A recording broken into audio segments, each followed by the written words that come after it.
Save It for the Podcast, episode 2 with Miss A. Yes. Today is Wednesday, December 2nd. I think that's all I have to say. Take one.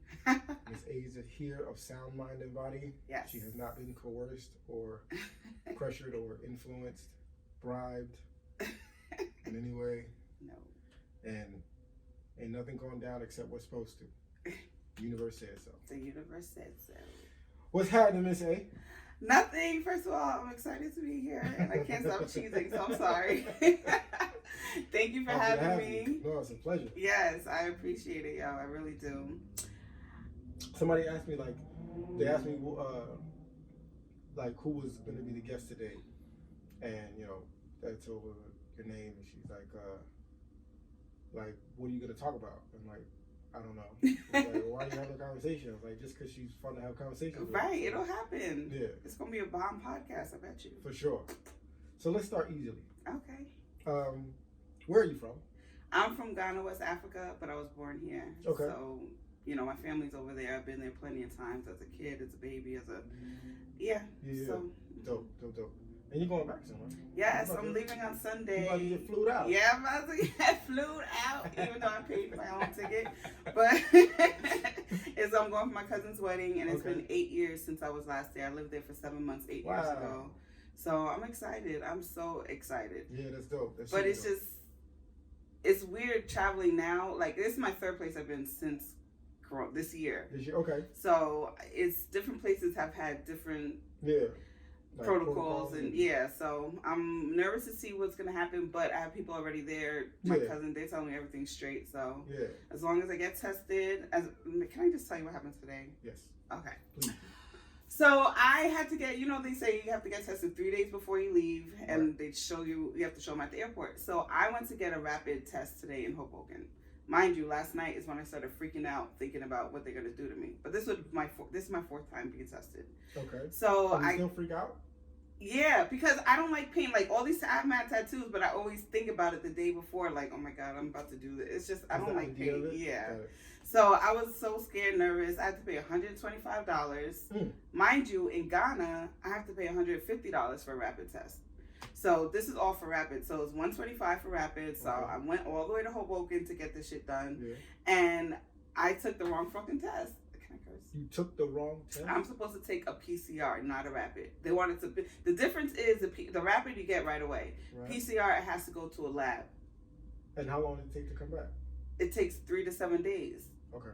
And the issue is not everywhere. How do you get tested 3 days out if it takes 3 to 7 days to get Not everywhere is guaranteed. Certain places might guarantee it, but if it's busy, it's not guaranteed. That's the fuckery that I've been going through. Okay.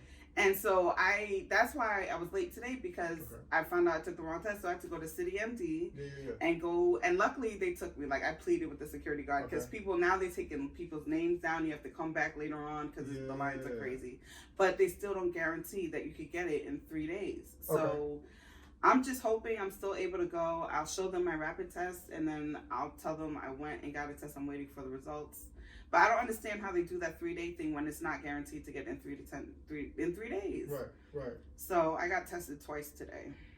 Okay. And the second time. And then the rapid test said what? Rapid test, I was negative. Okay. And it was actually, rapid test was so quick. She did both nostrils. It was easy. It was little. The one just now, like, that fucked my whole shit up. Like, it seemed like 2 times bigger than the one I did before. It hurt. I was mad. And the doctor had no patience for me. He was like, all right, 1. Okay, next 2. I was just like, oh. You didn't get a break or nothing. I didn't get a break. So. Well, it's behind you now. It's behind me. I'm still going to Ghana, God willing, if they accept all my stuff. Yeah. And that's it.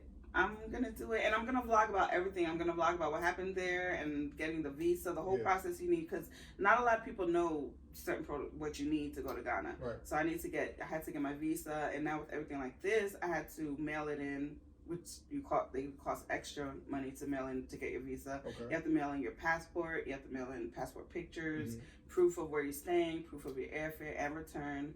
And then you have to pay for the UPS to ship it there. But you don't have to do it overnight because it's in New York and it goes the next day anyway. Okay. So I did all that, so that's already taken care of. That bugs me out. Like, it just makes me think about how many different areas where there's been such an increase economically because of COVID. Like how many more expenses? Like UPS is making more money. Yeah. You know what I mean? Like all of these steps to like ensure that you're safe to fly. Yeah. Somebody's getting paid for everything you have to do. It's a whole and paid more. Like it's about everybody's got to do it. It's a lot. It's really changing the whole way of life. Like Yeah. it's not going to go back to normal. What did you think about COVID? Like when February, March, when it was like kind of just in the news. I didn't take it seriously. I'm like, this is a whole I'm always into conspiracy. So I'm like, they put it out here. They just trying to scare us straight or whatever. I didn't take it seriously until they closed the NBA down. Once they closed the NBA down, I'm like, wait a minute. If you close out a whole organization, something might be getting real. Right. But I didn't take it seriously at first. I'm like, this is a bunch of crock. Yeah. I don't even, like, it's so hazy and foggy to me, like, what my thoughts were at the time. I was more concerned with government response, like, how they were going to shut down things. So, like, I thought, like, tanks were on the way. Oh, damn. I thought, like, Newark was about to be, like, shut down, like, martial law. I didn't even think any of that. Yeah. I was like, this is about to happen. Wow. And then I had the experience where, like, as it feels like everybody had at the time, like, I know somebody that works at the Pentagon, and they told me like be super prepared, like don't tell anybody, but make sure you and your immediate family are super ready because we're about to shut down.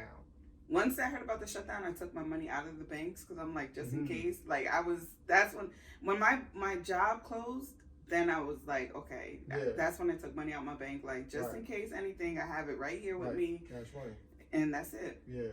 That's crazy. It's like there's so many things that have only ever been, seen in movies and fiction and whatnot, and then like this is so close now that it's like we're doing things that we've never actually done before in terms of preparation and like in case of the worst. Mm-hmm. You know what I'm saying? Mm-hmm. Like people don't withdraw all their funds, like just to have cash. They don't. That doesn't happen. It's bugged out. It's scary. And it just shows you how quick things can change just like that. Yeah. I think the one of the most frustrating and annoying things to me, and I'm sure to other people, has been how quickly people can go from being completely ignorant and never having heard of a thing before to like a few months later an expert on how everybody should be behaving. Yeah. Like everybody should do such and such. You know what I mean? It's like, damn, like you literally had never heard of this 3 months ago, 6 months ago. Never. And now you know what's best for everybody. And that's the thing, like, I remember the news saying about the mask, and as soon as anything you bring from outside, sanitize it, take off your clothes at the door. Yep. Then it was like, okay, well, it's not airborne, so you can, like, I remember they said it wasn't airborne. Nobody wants to remember this, but I remember the news said it's not airborne anymore. Okay. And so now it's just like they're also still learning about it too. You know what I mean? If it wasn't put out in the universe, on purpose, but they're still learning about it too. So it's things they'll tell us and they'll change. But some people want to stick to certain things. Like when I go, like I hate wearing my mask. Like if my glasses fog up, I can't breathe. I just hate it. So I put it underneath my nose like a foolish person. So when people tell me if I go to the store, they're like, you test negative. It's always continue. I guess that's not funny. Yeah, because I still stay safe. I didn't have any problem quarantining at home. I keep myself company all the time. Like, I loved staying at home, not having to go anywhere. I actually was kind of like, once we were able to go anywhere, I'm like, I don't even want to go outside, So I painted my place. This year was actually a good year for me. You got some things off your plate. I needed this mental break. When work stopped, I didn't do shit for 2 months. Like, I just laid around, like I literally didn't do anything. Then I was like, all right, hey, you got to get yourself together too. So then I started working on stuff, my craft and my vlogs and stuff like that. So I feel like I'm going in the right path because my mind is like, it helped my mind at ease. Like I set myself, I set goals for myself and I'm achieving all of them really. My great revelation throughout this has been one, like in my experience has been like that it's clarified so much and cleared so much room of things that were being room that was being taken up by just noise and distractions and silly stuff that wasn't really doing anything for my life. Yeah. So like a lot of that got removed. The greatest lesson to me was that this was like such a perfectly executed example of our ability to pivot. Like if we prioritize, however we prioritize, you can do whatever. Yeah. You know what I mean? The proof that you can do it is when you're forced to do it. Yeah. And it's like you have the capability. You know what I'm saying? So like, be more intentional about what it is you're trying to do with your life. You know what I mean? If it's like, you know, get your vlog rocking, if it's paint, if it's like whatever, and then the internet has been, and I know like the internet is, you know, this vast universe all into itself. So whatever people's feed and whatnot is, you know, that's really down to each person. Yeah. But like I've seen so much content this year around like financial independence and wealth creation and physical health and emotional health and like all these things. It's like, no, you can make yourself a better person. You actually can do that to yourself. Your outside experiences are not the author of who you become. Like you are the author. I mean, so like you can do these great things. Set your own path. Just set your path and live your life the way that you actually fantasize about. Like you don't have to just fantasize. Yeah. You know, like it's not gonna make it real. Yeah, but it's not gonna come like in a day. But like you can become that person. You absolutely can. That's what happened to me this year. Like I changed my mindset, and I found out how powerful my mind. I want to say it's on some psychic shit lately. My mind has been so powerful, and things that I've been talking about has been coming into existence. You know, so I'm just gonna keep. And I don't meditate. I don't do yoga. None of that. I still got to learn how to meditate. I don't know how to do all that, but I just take time to myself, try to clear my mind, and just. I don't even write things down, which I need to do. I'm starting to do that a little bit, but things have been. I feel like to a degree, meditation is like yoga. Like you do know how to do it. You're just doing it at a particular level, and then as you keep consistent with it, like you'll just get more out of it. But like people who knowing the positions isn't knowing yoga. You know what I mean? Yeah. Like there's just layers and layers and layers, and I think with meditation it's the same way. Like there's layers and layers, and you're doing. The fact that you're intentionally being still and being quiet, that's a big deal. It's not minor.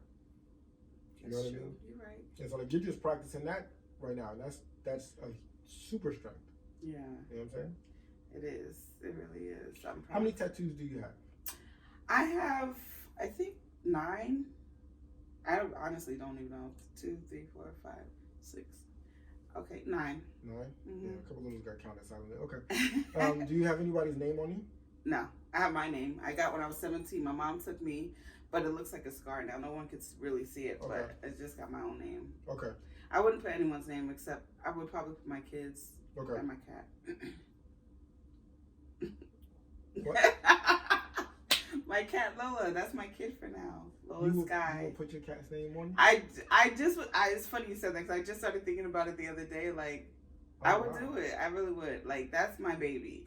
And every time I love to travel and I love going away, but every time I do, it's like the other part of me is so sad that I'm going to leave my cat by herself. But I have people to watch her for me, but it's just, she's so clingy. And when I'm gone, she treats other people like, you know? So I would put my cat's name on me. I've never heard that one before.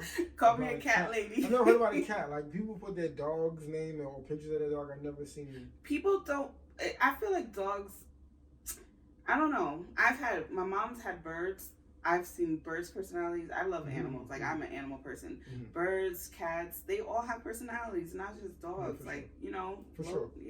It's something special. Yeah, I don't think it's any more strange than dogs. I don't think it's necessarily strange at all. Like it's whatever your emotional connection is to. But I've just never seen cats. I just think that's interesting. Yeah. I don't know if it'll be a picture or just a name. It might just be a name. That would be too much. Okay. Let me ask you something. What are you good at? I'm good at karaoke. What is that? Hold up. How is one good at karaoke? as far as an entertainer, like, I'm good on stage. I am an entertainer. I wish I could sing or rap. Like, if I could, I would have been out there already. Yeah. I just can't do any of that. And my only time to do it is during karaoke, my hip hop or trap karaoke. I love performing, so that's one thing. I'm good at cooking. Okay. I'm good at making people laugh. I can make parents laugh a lot, like holding their belly laugh. Okay. Just being natural, you know? I think I'm good at anything I put my mind to, honestly. Like, that's dope. Yeah. Let's settle on karaoke for a little bit. Okay. I'm not the biggest fan of karaoke. I'm not the world's biggest fan of karaoke. Right? But I absolutely understand the difference between karaoke and just singing. Right? Yeah. And one of the biggest annoyances for me is when I go somewhere and they got karaoke going on, and you can see the guy who used to be the voice in high school and ain't been shit in life since. Oh. But he pulls up to that karaoke every week so that he can be a star again. You know it's a way of life, yo. Yeah. It is a way of life. Like, I've met people who love karaoke. I haven't really met too many people who don't like it. They just like to watch people, but they wouldn't perform. Yeah. So I've seen that a lot. But it's weird because I'm kind of shy. You might not believe, but I'm shy at first. But when I'm on stage, I'm like a whole nother person. I won't even remember. Being shy. Yeah, I'm shy. I'm shy at first. My friends don't believe it, but I am shy at first. But when I'm on stage, I take off my glasses. I can't see y'all really. You're all fuzzy. Okay. And the beat comes on, and I forget everything. And I've practiced, and I do hip hop. I don't sing. Okay. I do hip hop or trap karaoke, and I practice, but I don't even know if I do on stage what I practice, or it's like something switches on, and I'm somebody else, and I love it. I love the feeling. I love the crowd. I saw footage of you doing trap karaoke, and it looked like the funnest time possible. It's dope, yo. Yeah. It's dope. Like, it's literally a concert. Yes. You have a 3-minute concert. And I've been doing this since 2008. There was another group that's hip hop karaoke in New York. So it was in places. I was Southpaw and Brooklyn. I was going all over places by myself traveling. Yeah. I always try to get people to come. They would never come. So I would just go, perform, and be out. I wouldn't even see anybody else. I just, it's like a high. My homegirl, and I don't even know if she's performed, but I know that she's traveled for trap karaoke, like a flight. Yeah, I do to go to a city where trap karaoke is happening. And it, like, once you see the footage, like, it seems like an absolute worthwhile flight. Like, but now the thing is, I've been to 6 or 7 of them and performed at 6 of them. Okay.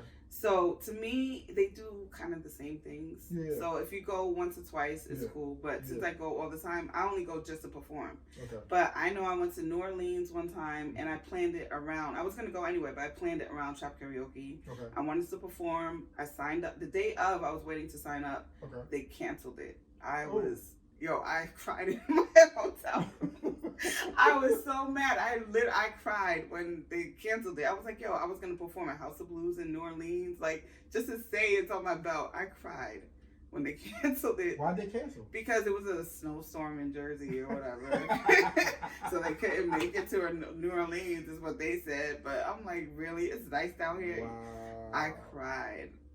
Wait a minute. So the people who were producing it didn't leave to go to New Orleans until the day of? I guess it's a national thing. They travel to all states, so I don't know what their schedule is like or why. This is what they told us. It could have been something else, that but like some fire I'm like, why wouldn't you come the day before? Right. And they called me. I was getting all day. I didn't find out till like 3, 4 in the afternoon. The shit was at like 7 or 8. They give y'all cheese sandwiches. They should have. They might as well. Like some Fire Festival or whatever. I don't know about that. I was mad. But whatever. At least I performed in SOBs plenty of times. And I forgot, it was another place for 1,000 people. And in Queens, like, I performed in front of 1,000 people. I performed in front of 200 people. I love it. I was looking at your YouTube channel and your trip to Puerto Rico. Mm-hmm. You talked about how you experienced discrimination. Yes. But apparently I was the only one who felt this way. But so 2 different Uber drivers. Mm-hmm. We had our mask on. We were ready. Mm-hmm. One of them drove right by us. I'm like, that's our car right there. And he stopped, mm-hmm. and then he went on. Off. Yeah. Then that happened again. The second time, he was across the street, and we were on time. It's not like we were late or anything. I guess he saw us, then he pulled off. So that's the second time. Then we went to a restaurant. Mind you, I saw this restaurant on YouTube. I was about to spend a whole bunch of money because I'm greedy. I love to eat. Okay. And we were online. And we were late too already. But we were online, and there was this group of girls behind us. Three girls. So they sat us down. And the waiter just went straight to them. He didn't pay us no mind. We were there for 10 minutes before he gave us a menu. Say word. And even when he gave us a menu, he only gave us 2 menus. There's 3 of us. And he gave those other girls menus. He was taking their orders, and they were behind us. So I'm like, hello. I waved to him, and he came over to give us a menu. Then when he went back, and I was like, why is he taking their order? I waved to him again, and he looked at me, and he didn't do anything. I'm like, yo, let's go. So we just got up and left and walked down to another restaurant. So it was just weird. Like, I feel like I know when someone's acting funny. So, and I just felt like Puerto Rico, I really didn't like Puerto Rico. I feel like I'm a cynic in certain areas and certain, subject matter. And I think that I definitely don't have a lot of faith in people. Yeah. You know what I mean? Like, if the conversation is around discrimination, I'm like, yep, guilty. Yeah. I felt that way. Yeah. I felt that way. And it's unfortunate. I mean, I had a great time with my girls because we were all together. So we had a great time, but I wouldn't go to Puerto Rico again. But the funny thing, it's not funny at all. But the interesting thing about, like, discrimination is that it's so deeply ingrained in society, like, everywhere. It's like, in some way, shape, or form, everywhere you go, there is discrimination, right? Yeah. Which is why I believe so much in the fact that most people, if you feel like you've had a discriminatory experience, you probably have. Because it's so deeply ingrained. Yeah. And, like, there's so many different reasons. Like, it might have been because you guys were chocolate women. It might have been because you were clearly American. Like, it could have been a lot of things, you know what I mean? But nonetheless, they don't know you. So it's still a prejudgment. Yeah, and I went to Thailand and I never felt discriminated. One time I was in the club and the bartender charged me before he made my drink, and these white girls came. He made their drink, walked away, and took their money when he came back. So I did talk about that in one of my vlogs too. But other than that, it was more like curiosity. Everyone would stare at you and stuff, like, because you're like a black person with blue hair and shit. You've got all this shit on. So I wasn't offended by that. So, like, I know the difference. You know what I'm saying? I never felt like that in Thailand. Except for that bartender, but that was it. Yeah. Everything else was different. So. What made you want to go to Thailand during the pandemic? Actually, it was right before. It was last November. And yeah. This year. No. I posted the vlog this year because I just started learning how to edit shit. But I went last November. Okay. And I'm so glad I went. It was a perfect time. When I came back, I actually got sick. And I was like, did I have Rona? Because it was out there by then. But I wanted the perfect time. I was supposed to go with 6 people, and then they kind of fell off. So I just went by myself. And a lot of people always ask me, like, how do you travel? They think I got money. I do not. And I don't have money. I was terrible at saving before Rona. I was terrible at saving money. So with me, I usually, like, look for things on a budget. I don't do all-inclusive vacations. I'll buy my airline, my ticket in 1 month, and then the next month I'll put a deposit down for a hotel or Airbnb, and just pay in increments. So that's it. And you could do that. I don't have materialistic thing. Like, I'm not materialistic. I don't have a car. Not yet. I'm about to though in January. But I'm just like, things that other people will buy with, like, purses and whatever, I'm spending on a trip because it makes me so happy to go away. So I really do love to travel, and that's why I wanted to come here and let people know you can travel with a budget. Only thing is I don't have kids, so I can't tell you, how to do it. I know I miss my cat when I go away. You'll miss your child when you go away. But I'm a cat lady. You can call me that. I don't care. Fuck it. Who are some of your favorite, like, in terms of, or for whatever reason, like, what are some of your favorite, like, social media pages? Like, have you seen this guy and his daughter? I think his daughter has like the more poppin' page, but his Instagram is The Real Indian Dad. Never heard of him. And I can't remember hers, but she's got one. And basically, what happens, like, they just have a really funny father-daughter relationship where, like, he's always like giving her shit for like everything, and she's always like, you know, she'll play pranks on him or certain things. Or is she like a teenager or older? No, she's older. She's also a singer and she plays the piano. So like, okay, she's, you know, got that going too. But their interactions are the funniest thing in the world to me. I never heard of it. I love good content. I love watching the stuff that they post. I'll send it to you. There's one girl who I love, and it was when I was going to Jamaica. I was looking up vlogs to see what to do. Her name is Lydia Dinga. She's from UK. She's Kenyan. I love her. Her personality is so cute. She's funny and she's so comfortable on camera. And she has a I don't give a fuck attitude. And that's like me. Like, just like, I feel like if we were like, could be friends. Right. But she's like not young. But I love her, so I follow her. She just bought a home and she became famous off of vlogging. Like, so she was able to buy a house at 20 something years old. You know what I'm saying? So I watch her and just watching her progression. I love that. What's this guy? Him and his wife, and he's on a show on BET. Like DeVale or something? DeVale. Yes. I watch him and his wife. Yeah. I love them. They're so funny. I like them too. But I really don't like to follow people like that. That's okay. This might sound kind of all right. I'm into social media, like posting my shit. But I don't like to follow people who got money and they want to flaunt and do all this stuff only because I'm not there yet and I don't want to feel any type of way. You know what I'm saying? I don't. You're looking at me like I'm saying it. No, just like everybody has whatever they don't want to see. So yeah, so I just yeah. It's not that I'm hating. I love to see progression, but if you're gonna like, I'm saying this wrong because there's people I follow because I love to, like, what's her name? Pretty V. You know, she's a skinny, light-skinned girl. She cracks me up. She's funny. She grew from. She's like a comedian. She was on a show with Lil Kim. Lil Kim's reality show on VH1 last year. Did you see it? You think I'm tapped in far more than I am? Well, then at least I know I ain't bad. You worse than me. Yeah, I had no idea Lil Kim had a reality show. Yeah, it was. I just really watched it for Pretty V. Yeah, and TLC. T-Bot, Left Eye was on it, and Maya was on it. Not Left. Oh my God, yo, I'm bugging. Let me put this drink down. Wow. Not Left Eye. Chili was on it. Okay. Holy crap. Yeah, that's definitely not getting edited out. Just so you know. You don't have to worry about if that's going to be in there or not. OMG. That's terrible. Yeah, whatever. All right, next subject. Okay. All right, yeah. But yeah, I mean, like, you know, so here's my experience on social media in terms of like following. Like, I follow for the content that I enjoy, for whatever reason I enjoy it, right?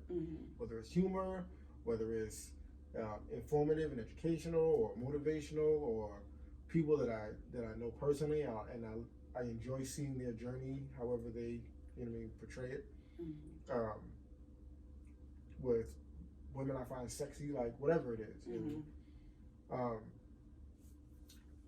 But I've had the experience where there are people who I know personally who, like, if I'm not following them, they're offended. And I'm like, I don't get it, because A, either we have a personal relationship or we don't. Right. And B, I might like you but not like your content. Right. Like, for whatever reason you decide what you want to put on social media is the part of your personality that I don't really vibe with. So I'm not gonna. I don't want to see that. Or if you just take terrible photos. You might be an awesome person who takes really bad photos. I don't want to see grainy photos, out of focus, bad color, bad lighting. I don't want to see that in 2020. We've come too far. And you could do a lot on your phone. I can't deal with that. You know, so. I feel you. But I don't understand, like, I mean, everybody, you know, everybody's value system is their own. So, you know, some people value, you know, if you follow each other or not. Yeah. I'm just like, people take stuff seriously on social media. Too seriously. Yeah. Especially like we're not really talking offline or keeping up our relationship otherwise. Yeah. Then like what's there to even be? We don't have a relationship, obviously. All right, I just have to get out so much. That's phony people. I mean, yeah, everybody wants what they want. I find it corny. I find it really, really corny. Yeah. Especially because, like, you got the internet. You could be followed by hundreds of thousands, millions of people. Like, you have the whole world. Why are you sweating if I follow you or not? I've been told, like, why didn't you like my picture? Like, what? I didn't even see it. It's not in my algorithm. I post my shit, and then if I happen to go through it, I'll like it. But if I didn't, are you serious? Or somebody saying, like, you know, because they posted it on social media, you should know about it. Oh, I'm not gonna lie, I've done that. What? I put invitations on social media when my friends will respond. I'm like, how come you didn't? They're like, I didn't see it. I was like, oh, okay. That is terrible. You're a horrible friend. You are a horrible, horrible friend. You're right. I've been told. That I agree I need to change on myself. Like, I need to fix that. Yeah, I'll post invitations on social media expecting people to see it. Yeah. So, okay. And take however much time you want to take this question, right? But what experiences or environments make you feel radiant? And I'm sure, you know, on stage performing. Yeah, so like we already got that. Okay, that was my first thing, like karaoke for sure. For sure. Feel radiant. That's a good question because I feel like it's a mood. If I have it might sound tacky, but if I feel good and I look good, in my opinion, I'm radiant wherever I'm gonna go. Yeah. I like it's that. Like a mental thing. Yeah. I like that. It's true. Yeah. Yeah. I think it's important to know what those things are, especially like in that instance where it's like it doesn't have to be a particular setting. You don't have to be in a particular location. Right. You know, it doesn't require particular people to be there. Like you can tap into that experience all on your own and have that emotional like connection with yourself, like just feeling good. You know what I'm saying? Yeah. And I think that on the flip side, so many people struggle with self-esteem because it's not self-esteem. Like, you know what I'm saying? Like Cat Williams show, you talk about it's how you feel about yourself. Yeah. So many people need outside validation to feel good, or need some sort of, you know, affirmation that comes from someone that apparently they deem better than them. You know what I'm saying? Yeah. I'm glad you brought that up because I grew up thinking I was ugly. I hated myself. I didn't have a boyfriend until I was like 16, and all the girls around me had boyfriends. I was like, nobody wants me, and blah blah blah. What's his? I was young and innocent, but I hated myself, you know. And then growing up, I didn't start to love myself. Once I went away to college, I went to a black college, Norfolk State, and I came from the suburbs growing up with white people. So I was a little self-conscious then. But they were loving me, and I was telling them I'm African. That's another thing. So they were loving me. So I started, you know, feeling myself a little bit. And then, you know, as I progressed in my 20s, I started feeling myself more. But there's still some things. People might see me in a picture and be like, yo, you're so confident. I just wish I could be like you. But there's certain things I'll always complain about that's not so confident. You know, everyone has something about them that they might not like, but you would never know. Like, I flaunt my shit, but I hate, like, my stomach. I hate my stomach, but I'll wear 2 pieces at the beach or whatever. You know what I'm saying? And I feel good, too, because my bathing suit's cute. But I'm not as confident as people would think. Yeah, so that reminds me of something that I just read today that my friend Jasmine posted. You know Jasmine Vance? I've seen you post it. She's a singer, right? Poet. Okay. I don't remember meeting her. But essentially, she was talking about her experiences, like as she was becoming who she's currently becoming. You know, like, and the things that she said to herself, the negative things that she said to herself when she wasn't what she wanted to be yet. So like whether it's like physically with exercise and getting in shape or whatever. Is like there is the wanting to be better, and then there's the beating yourself up for not being where you want to be yet. And she wrote this. I mean, she's a brilliant and fantastic writer. And the last line of it is, "You cannot beat yourself beautiful." Right? Like that. So like, as much as it's important to be self-aware and be accountable and be able to check yourself where you're not, quote unquote, your version of perfect or your version of your best self, like it doesn't serve you or anybody else to beat yourself down because you're not that yet. You know what I'm saying? Yeah. And it's so easy for us to fall into a trap of speaking negatively to ourselves about ourselves, because like in our quiet thoughts, like there is nobody to convince. We know who the fuck we are and who the fuck we're not. We know what we're doing and what we say we're doing, what we say we want to do, who we say we want to be. Like in our quiet thoughts, we know like the truth. There is nothing to discuss. There's nothing to analyze. There's nothing to negotiate. It is what it is at that point. I think that's the first time I've said it is what it is, and it actually meant that. But it's so important like that we don't get too negative about ourselves. Sometimes negative at all. We shouldn't be negative at all. We shouldn't be, but honest. I feel like once in a while it's okay. I don't know if it's okay. Like there's times when I want to dwell in my little loneliness or negativity about myself.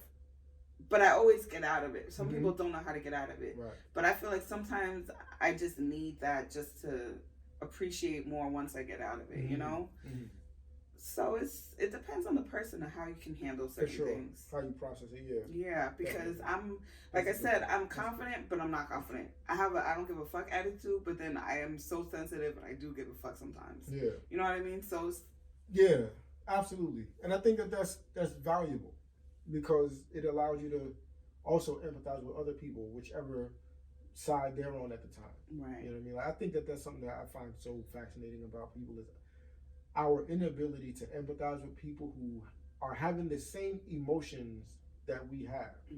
Like it might be coming from a different experience, but we can identify with the emotions that are then the catalyst for the behavior. Right. You know what I mean? Like you can identify with a person feeling how they feel, and this person might express it their way. But like we find it so easy to just distance ourselves because we just judge about the behavior. Like I would never do such and such. It's like, well, when you had the opportunity to do some things in that emotion, you did some things that person might never do. Right. Like you did some things when you had the moment. You know what I'm saying? And like there's so many, and I guess it goes back to the conversation on discrimination, where like we just put up so many different barriers and so many different points of distinction to separate from each other. You know what I mean? I'm a man, you're a woman. You know what I mean? Like I got a crew neck, you got an off the shoulder. Like after a while, it's like, all right, like where does it? Because it does become that at a certain point. It's like, people create so many different categories, I guess. Yeah. Or like so many different, levels of social hierarchy, and it's like we have far too much in common. Yeah. That's why I started doing my podcast and my vlogs, because so many times people will think certain things about me and I have this way of mind. So if I say it, they'll be like, you know what, I do too. Like people relate to you. That's and they're not the only one. And I want people to know that you're not the only one who feels this way. So that's why I put myself out there and talk about my experiences, so that way people can know that they're not alone. It's not, I don't know if it's helping anybody yet or now. Sometimes it is. Sometimes people hit me up like, I didn't know this about you. Like me and my mother stopped talking for a minute, and I posted because I was just so upset, whatever. And so many girls that I know was like, me too. I spoke to my mom like 3 years and blah, blah, blah. And it was just like, people really can relate to you. If you're willing to put yourself out there, you might help somebody else out, And so that's why I do my podcast, My Lovely Lunatic Leo Life. And,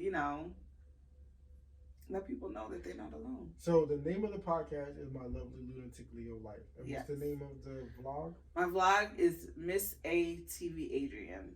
It's ATV. Yeah, MISS and then A. It's all separate words.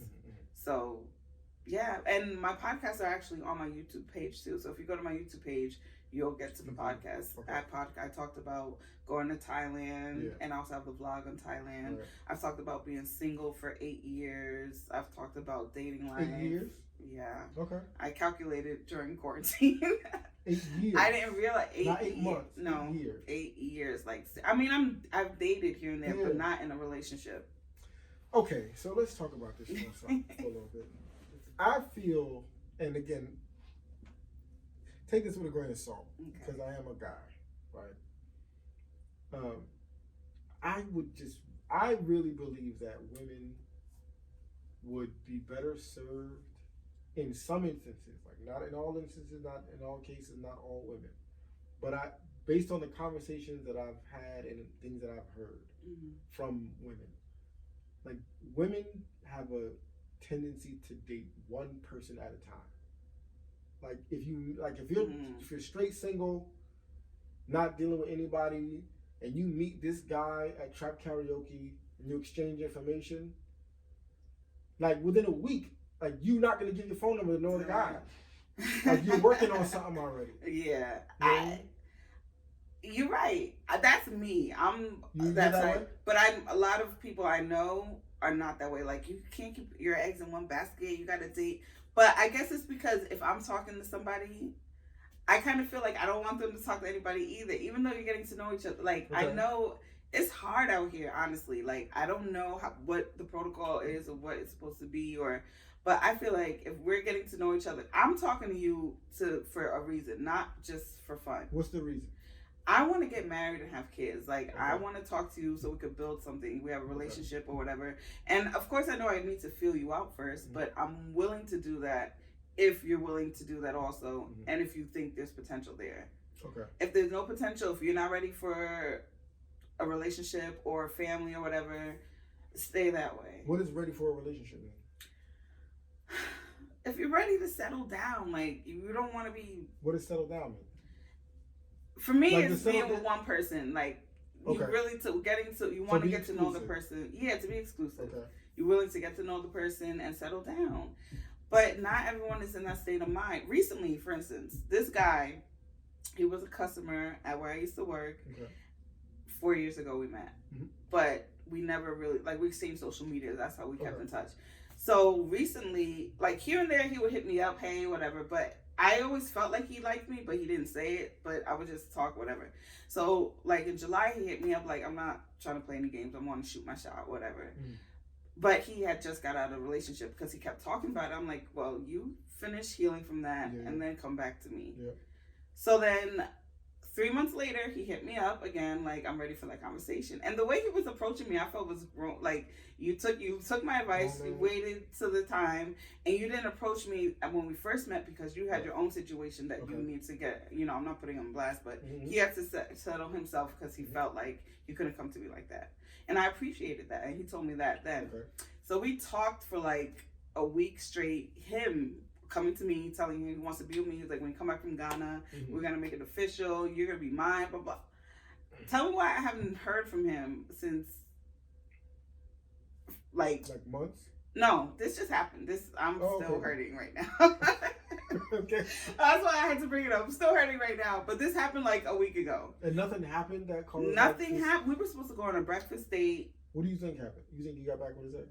I think he got back with his ex, or the way he just cut me off is you either in jail or in the hospital or dead. Like, that's an option too. Yeah. I don't know what it is, but I was just so shocked because you came and disrupted my life. I'm chilling. I'm doing me. You loving what I'm doing. You watching me, but you don't like shit. But you're telling me you've seen everything I'm doing, and you kind of like. He was like, He was like, I feel like you would help me be a better person. That's him telling me all this shit.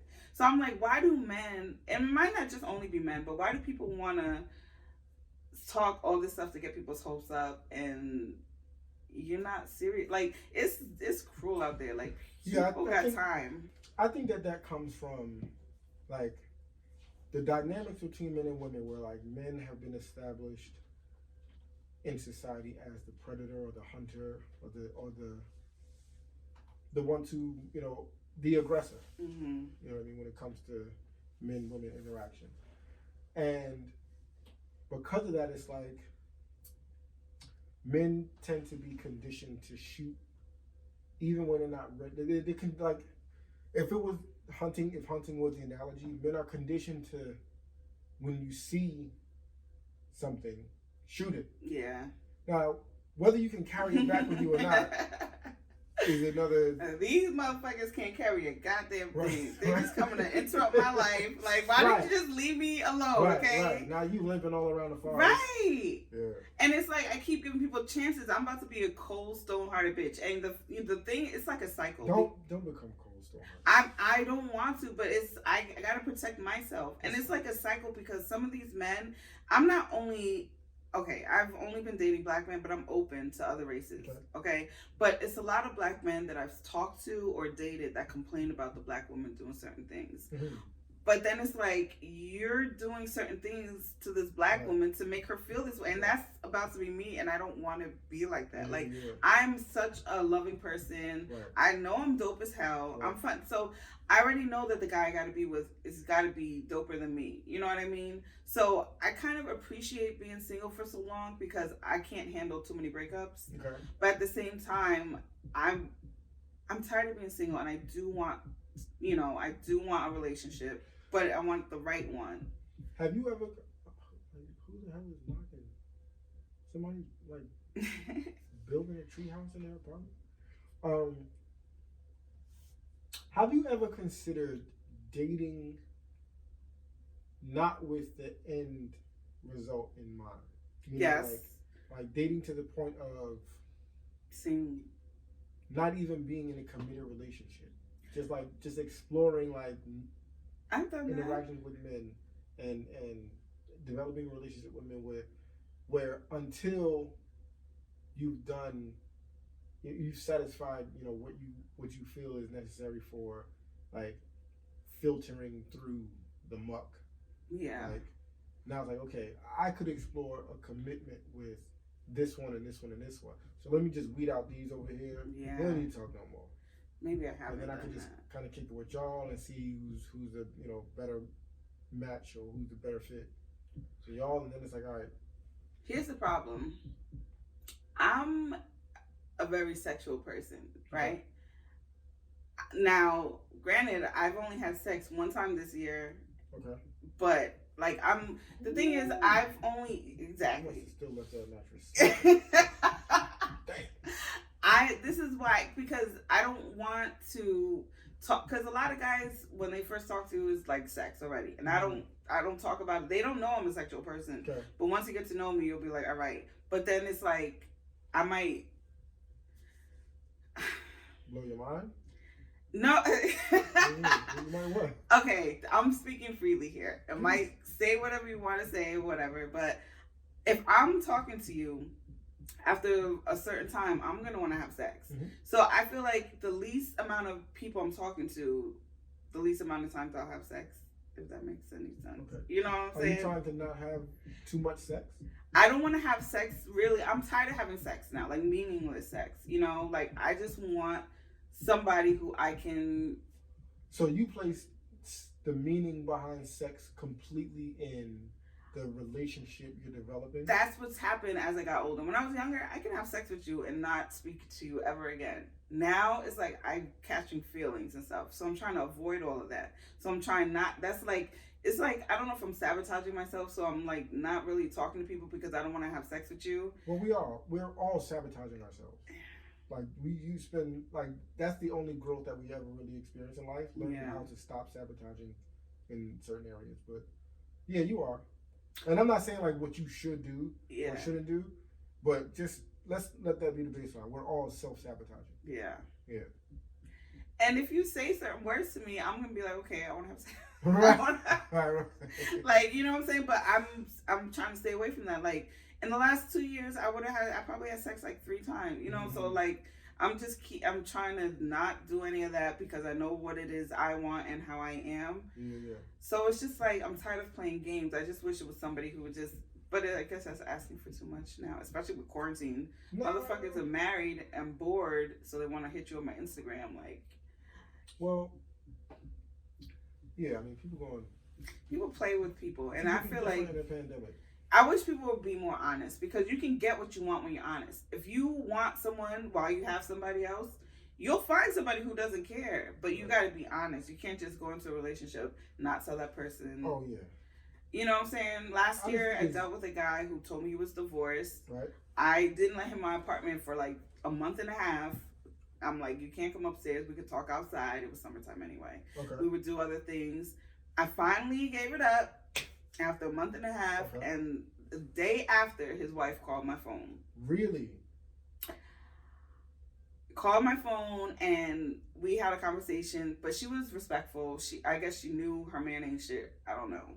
But that blew my mind. Like, yo, how am I talking to you all the time and we doing all this and you married? I guess he was separated when we met, but because they definitely were not together at the time, but they might have been working on it or whatever. And it was just like, damn. And then I didn't hear from him. Like, I spoke to him all day the day before, and then she called me, and that was it. I haven't heard from him again. Right.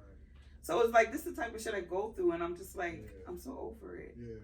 You know, I mean, again, I have none of the answers, because I'm not a woman. I don't have that experience. I don't have that perspective.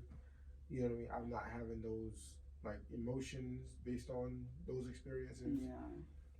But it's like, it's just so bugged out, because, like, you know, on one end is like, there are guys that are just fuck ups. Like, they just haven't filtered out enough of their fuck ups to, like, actually stand on, you know, their own name and actually be the man that they want to be, or that they want the world to see them as, whatever. And then on the flip side, there's also, like, this whole thing is fucked up. Mm-hmm. Like, I personally believe, like, the idea of marriage as an institution is fucked up. Mm-hmm. Like people who get married, 99% of the people who get married have no idea what they're doing. Yeah. And it's like, what else do you do that's such a critical life decision that you have no idea? Like, it's not like childbirth, where it's like, all right, physiologically something can happen and then a baby is growing. You know what I'm saying? Marriage is like, you have to do that. Yeah. You did that. It's all decision. There's nothing physical that's happening. That, like, it's all mental and emotional, and you know what I'm saying? And of course there's a physical aspect, but like, people get married and don't know themselves, don't know this other person, don't know what marriage is. And it's still the goal for, like, so many people. It's like, it's the goal. Like, how is your goal a thing you just completely ignorant of what it actually is? It's a thought of marriage. People see weddings and stuff like that, or see that they're living with somebody they love, but it's a lot more to it.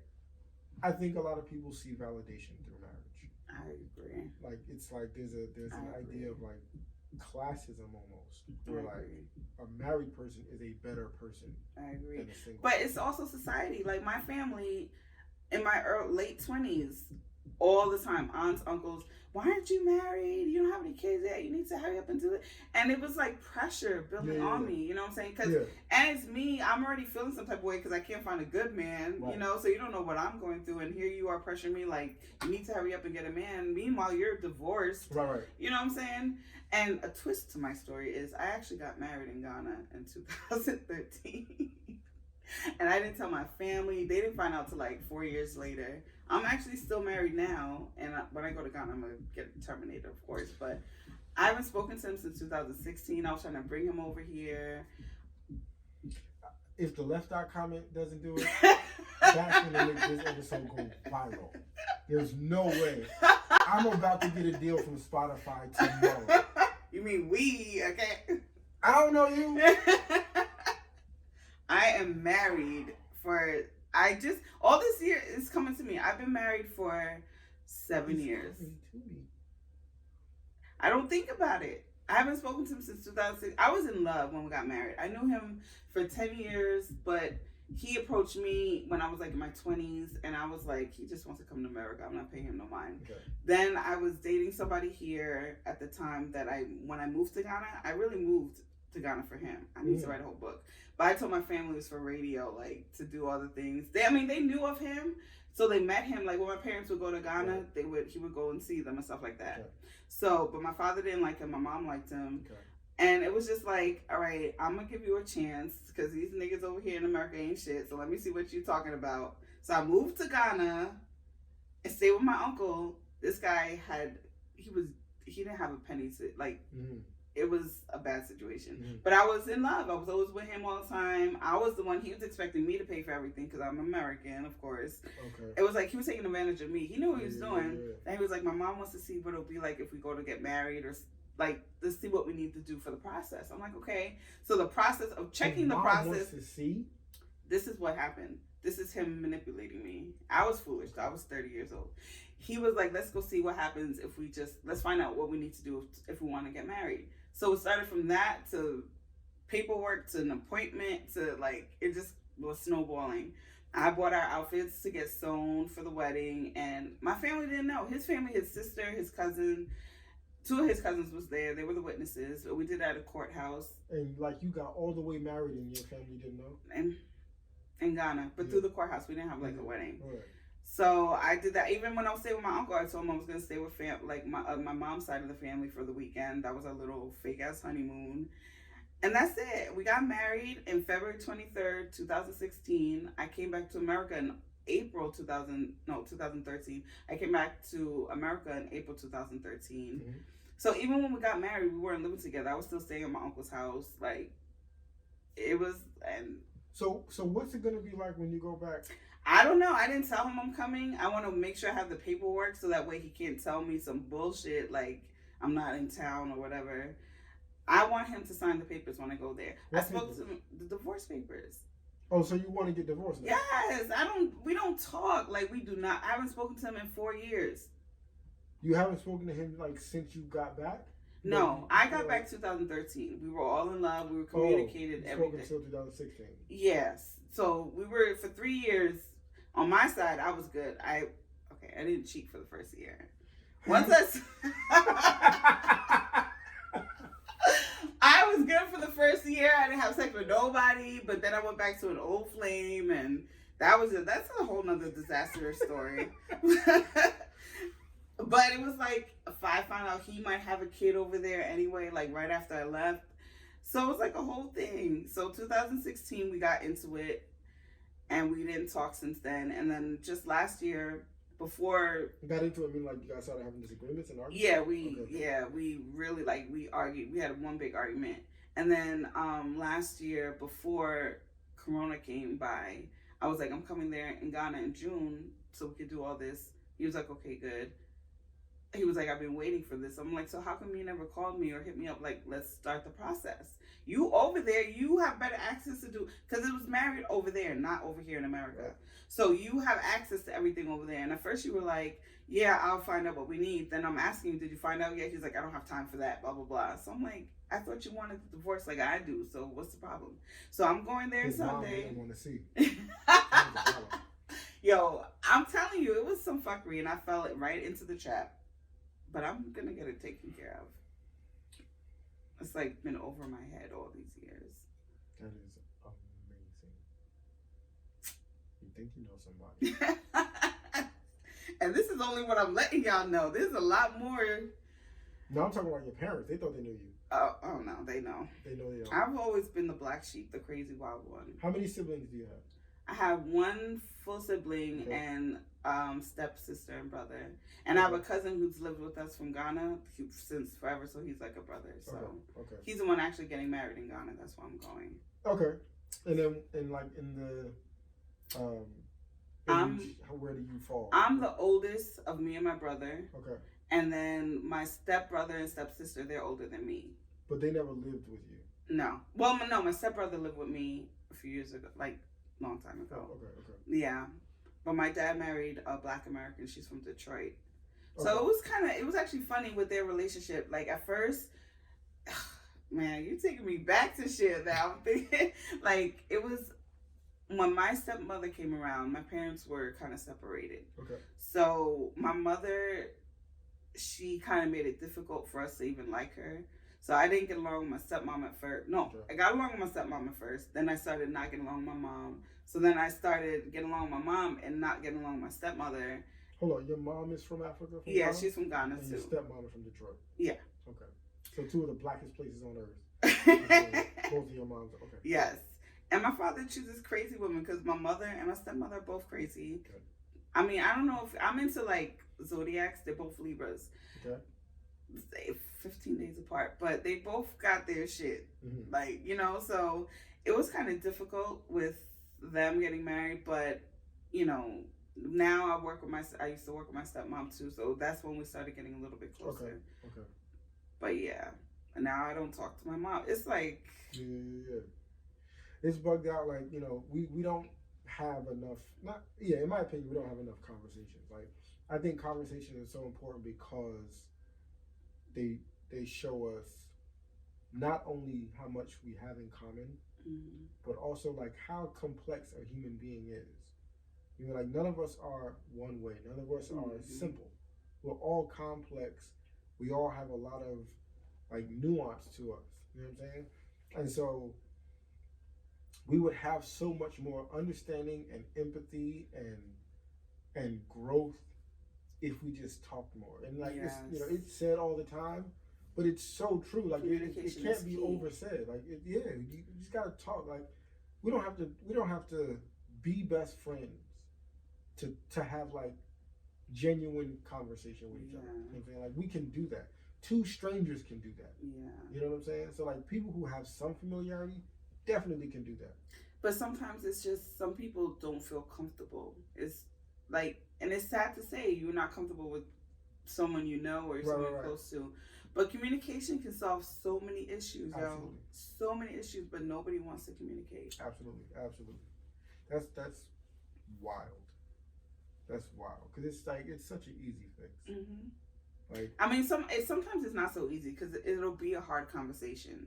Some certain things is not easy. You just don't want to deal with the aftermath or what happens during. Don't like of course, in certain instances, it's going to be like extremes, mm-hmm. where it's like it's not a simple conversation, and it's not a one-time conversation. Mm-hmm.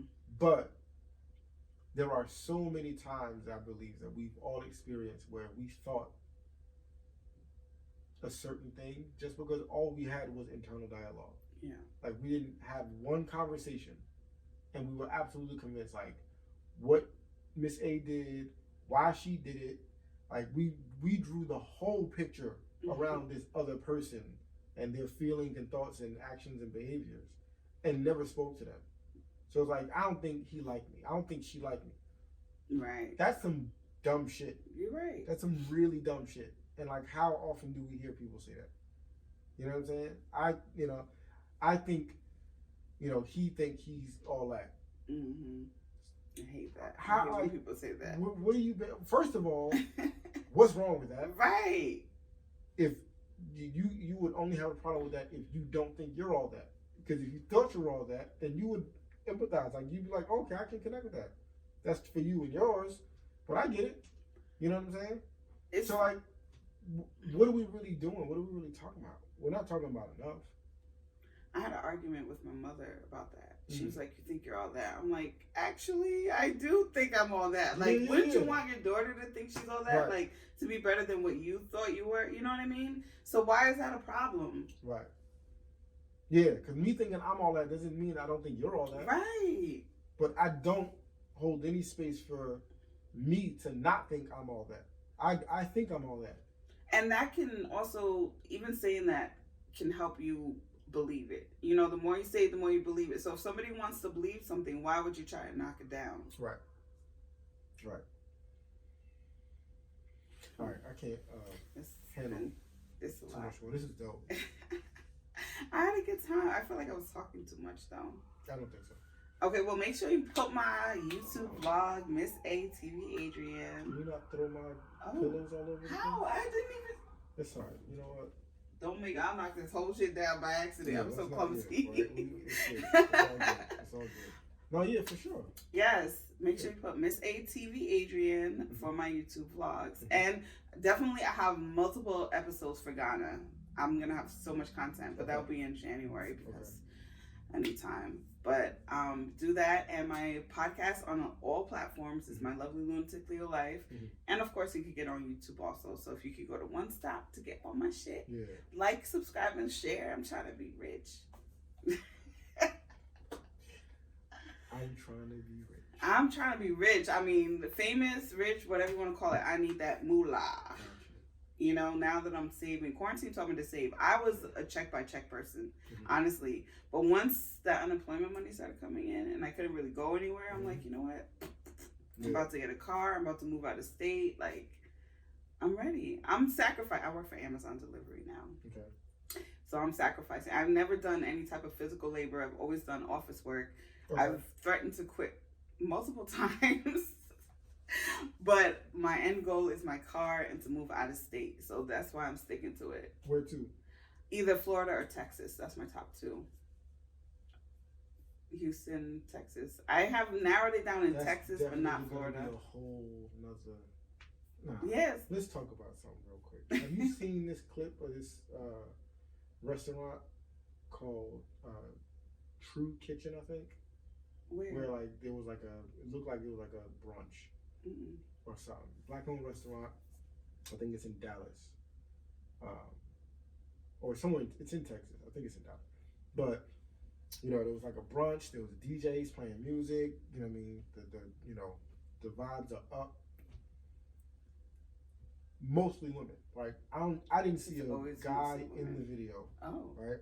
Like so many women, and you know they're turned. They're rocking, and like this one girl starts twerking, like she's like on the far end, you know what I'm saying, of wherever this person's phone was, whatever. But she's on the far end, but she's like twerking, and she got her hands on the glass, and the restaurant owner comes out. I wish I could play this for you first, but the restaurant owner comes out, and he goes over to her, asks her to stop, get off the window, right? And then he proceeds to like chastise the whole restaurant. Like the owner? The owner. Like, I created this place, I developed this concept and, bought this building so that black people can have a nice place to go. It's like if you want to twerk and shit, you can go to such and such or go to such and such. Don't bring it here. Right, he's like, this is for a nice this is a restaurant. Oh, well, get rid of the DJ then. I'm like, first of all, first off, the DJ was still playing music like while he was talking at first. Like, you had to tell the DJ stop playing music so you can get a speech, right? Wow. But I'm like, and then he also said like 75% of his customers are women, which means that. So he feels like he wants men to respect the women, and how can he ask men to respect the women if y'all are twerking? Like and he's like, so I completely disagree with the ideology. I absolutely stand behind this man has this concept that he's built out and developed for his restaurant, and it can be whatever vibe he says he wanted to do. I feel that. That part, absolutely. Yeah. But when it comes to like how women should behave. First of all, don't as a man find yourself in a space where you're telling women how to woman. Right. Like don't do that. Yeah. Right. And then also like this is like obviously everybody here is cool with the vibe. Right. Nobody's tripping and nobody's saying nobody's like, yo, nothing. I don't want to be here because of that girl over there. Like everybody's like, hey, it's straight A's. It's honorable. You know what I mean? High honorable. Like, so like it was a really good vibe, and obviously like all of the women were enjoying themselves. It was like, yo, fam, you can absolutely establish what you want your restaurant to mean and what your standards are for it, but like, don't get into telling women how to be. And what respectful is. Yeah. Like, who are you? Yeah. And he probably one of those people that do some dirt. Like, you know what I'm saying? You know damn well you should not be talking. Right. Yeah. You get caught out at 2:30 in the morning somewhere. Right. Wilding out, right? Yeah. That's why I'm not a big believer of what people say you should do, because people say you should do something and that person doesn't know. That's why I'm always like carefree. I do whatever the fuck I want. Mm-hmm. I live my life to the fullest. According to me, like I was a big disappointment to my family, but I've showed them my trap karaoke videos. They couldn't believe that's me, but they know it's me because the way I've always been. You know what I'm saying? Yeah. So, but it wasn't appreciated when I was growing up. Of course. So now it's just like, that's why I can't live for anyone else but myself. I think that lately I've become more and more in tune with this idea of like how important it is to step out of the shadow of your relatives. Mm-hmm. Like, you can have a familial bond that stays with you until you die, and you can have this, you know, the relationship and the regard for your relatives, but you are not a product of anyone who is not at the very least also a product. So like, it's not for anybody to tell you how to do it, especially when like we're 30 years removed. Like, what it meant to be a 20-something, 30-something, 40-something-year-old woman in your day, it's different. Was very like, you can't tell me how to do it in this year. Yeah. Because you have no basis. You have no clue of what it's like. You know what I'm saying? Yeah. Like, we're so ill-equipped to speak for each other and on each other, and in family relationships, it seems to be like that's where we learn that whole culture of telling someone what to be and how to be. Like, we learn it at home as children. You know what I'm saying? And it's like, yo, nobody has any business telling somebody how to be. No, they definitely don't. And I always thought it was like an African thing. I always thought like, because my parents, well, especially like my family, would be like, you're not doing what you should be doing at this age. You know what I mean? Right. So I always was self-conscious about how I'm living my life. Yeah. You know, my mom would be like, my mom thought I was gay at one point because I didn't have a boyfriend. I wasn't getting married or anything. But she's divorced. Yeah. All this, you can't keep a man. You're divorced. You know, so it's like, you trying to push something on me that you can't even successfully do. You know, and that turned the switch on my head. Like, you can't live for anyone else, because no one will be happy with whatever you do in life. Right. Except yourself. And you have to make yourself happy. Absolutely. To live your best life. Yeah. And I'm all about positivity, living my best life, doing whatever the fuck I want to do. If you don't care, all right, you don't have to care. Right. If you care, but you want to care from over there, watch me. Right. Watch me have my good time. Yeah. You know what I'm saying? Yeah. And that's how I live my life now. Like, that's like straight like that. Right. Yeah, that's it, man. That's straight like that. Let's end it on that note. Straight like that. How long, when you go to Ghana, when all your paperwork comes back, thumbs high, how long you gonna be going for? 2 weeks. Okay. Yeah. I wish I could be there longer. But 2 weeks is what I'm going, and I want to go every year. I don't want to wait 8 years again. Okay. So, or every other year, but I'll be there for 2 weeks. Yeah. And I would love to come back afterwards. Yeah, absolutely. Because I'm definitely going to do my vlog, and I'm really trying to push my vlogs out there, because I do have fun editing videos and doing a whole bunch. Yeah. And I'm trying to get all content. One thing I learned about vlogging is you have to have a camera on all the time, because you miss shit. Yeah. Oh my God. Every time I turn my camera off is when I'm like, wait, where's my camera? Let me turn it back on. Right. Yeah. And then it goes to show you like how worthy it is to have a vlog. Yeah. Like, everybody should have a platform. Because we live much cooler lives than we realize. Yeah. It's just that we're living them as a part of the audience. And a lot of people told me, people I don't know, people I do know, is like they live vicariously through me. Mm-hmm. And I was surprised at first, but I get it so often now that I'm like, okay, thank you. Oh. But at first I was just like, really? I'm just doing what I love to do, or whatever I want to do. You could do the same thing. Yeah. It doesn't have to travel. You could be whatever you want. You know what I mean? But I love when people tell me that. It makes me feel good, because there's times when I'm down and I'm like, damn, yo, I ain't doing shit. But then when they say it, it like perks me back up and gives me more motivation. Yeah, that's dope. Thank you so much, man. Thank you so much for having me. Yeah. Safe travels and get back. Thank you. And we'll do this again. Yes. Yeah. I appreciate it. Cut!